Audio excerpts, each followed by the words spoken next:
Hi, I'm Stephanie Strange. Want to hear something scary? Did a ghost solve a murder? Although the dead may know the truth of what happened, the pursuit of justice ultimately rests in the hands of the living, like in this story inspired by true events. Detective Joe Stachula coughed into his handkerchief as he passed the firemen. The smell of burnt wood lingered in the air. He made his way into the bedroom, his heart sinking at the sight before him. There, lying motionless on the floor, was the lifeless body of Teresita Basa.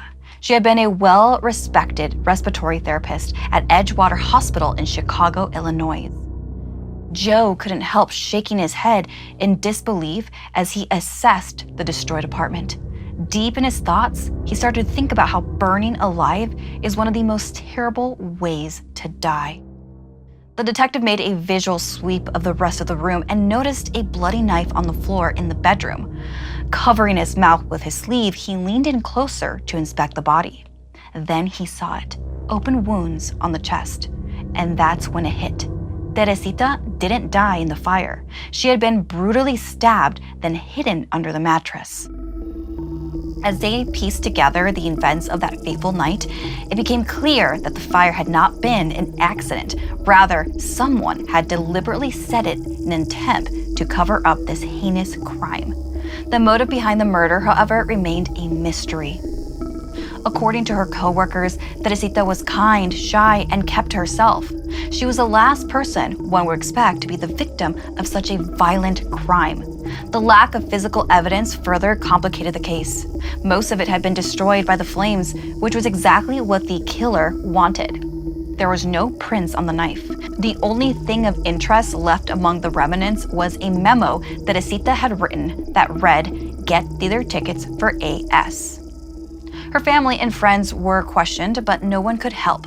The investigation eventually reached a dead end, and the case went cold. 5 months had passed when events took an unexpected turn. The wife of another doctor from the hospital began experiencing vivid and terrifying nightmares. It was during one of these episodes that the woman, her name was Remy, spoke in her sleep. Her husband, Jose, awoke and leaned closer to hear what his wife was saying. Through anguished tears, she claimed to be Teresita. She said she had been murdered by her boyfriend, Alan Showery, and that they needed to go to the police. However, when Remy awoke moments later, she had no recollection of her dream. Jose dismissed the incident, not wanting to upset his wife, and rolled back over to try to get some rest. It's just sleep talk, he thought to himself. No need to go to the police. But the following night, the voice possessed Remy once again. She questioned why he hadn't gone to the police. This time, Jose freaked out. Why was she repeating this story? He woke Remy and questioned her. He wanted to know who Alan Showery was, but Remy had no recollection of her dreams. She had never met an Alan Showery, but something wasn't right. She insisted they go to the police. Detective Stachula sat dumbfounded, taking in all the information. Remy stood to leave, presuming he thought she was crazy. But his intuition told him that she was telling the truth. The detective delved deeper into the case, investigating Alan Showery, who lived only minutes away from Teresita. When the detective questioned the suspect, he appeared to be in a happy relationship with his girlfriend, but something about him seemed off, his eyes shifting nervously whenever he was questioned. Refusing to let go of his instincts, Stachula decided to monitor the girlfriend. It was then that he noticed something very peculiar.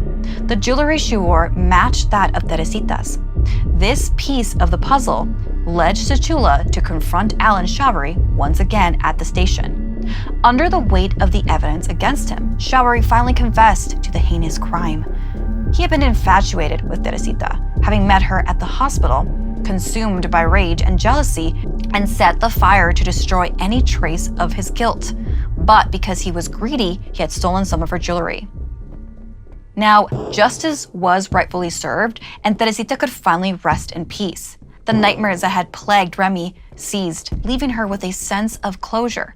But one thing they all knew for certain was that the dead were there, and they were watching, waiting, and they would do all they could do to avenge their wrongful deaths.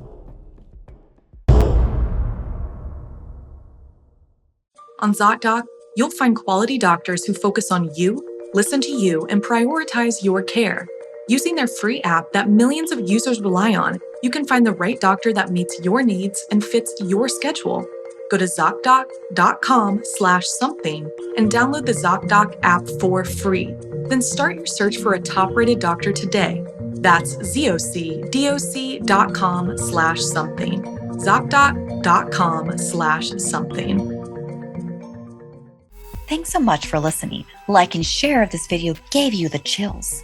And don't forget to subscribe and turn on the bell for notifications. See you next time.